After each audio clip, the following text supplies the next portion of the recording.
comes to my refrigerator, I try to be very conscious of the fact that I probably have a few things that are in there that maybe aren't going to last forever. I try to make sure that I'm always conscious of my greens, the very delicate greens, the dairy that's in there, to make sure that I'm cycling things out as much as possible. Today, with the cold beet salad that we're going to make, there are two dressings that we're assembling from spent, and by spent I mean they're about to go bad, or don't have that same sort of fresh quality to them. And the one thing I want to show you is I usually keep, very, very sad, but this cilantro in my refrigerator. I use cilantro all the time, and the best thing about cilantro that you should know is that the stems are actually really, really delicious. They're aromatic, they have a sweetness to them.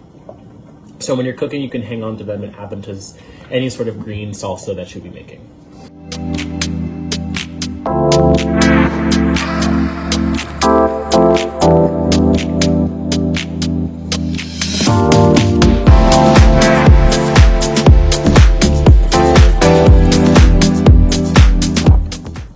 And then making breadcrumbs is also super easy. I always try to use the butts of the bread, the things that you kind of like would consider offcuts, to create breadcrumbs. So these I just roasted in my oven, probably just for a good 5-10 minutes, coating them in oil, salt, and pepper, just to give them a bit more robust flavor.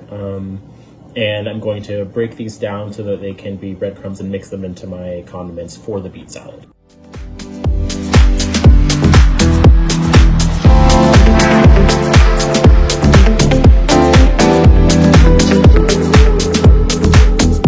Okay, so now I'm just going to run my knife along the first pass of the chopped cilantro stems.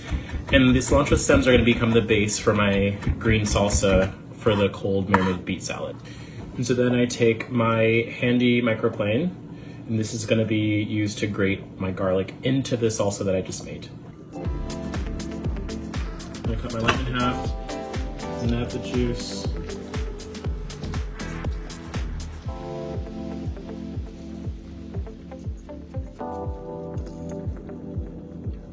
So once these beets are removed from the poaching liquid, you're gonna want them to cool down. And the next step is to remove the skin. So essentially what you're doing is you're going to just take your finger or a paper towel or a dry cloth, and you're gonna rub it against the skin.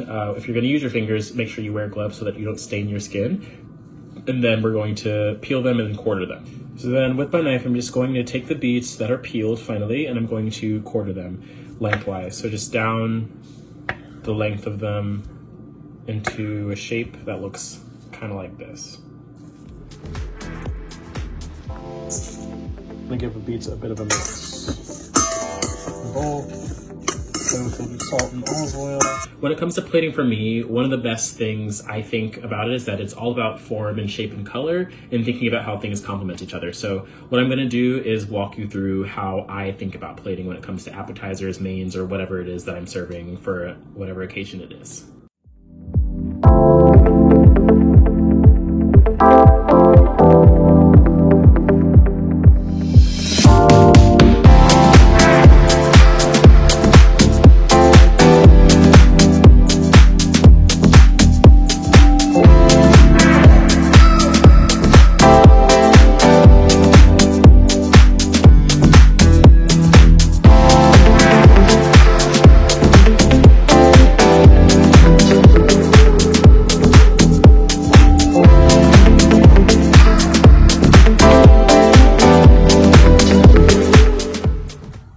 And there we have our marinated beets.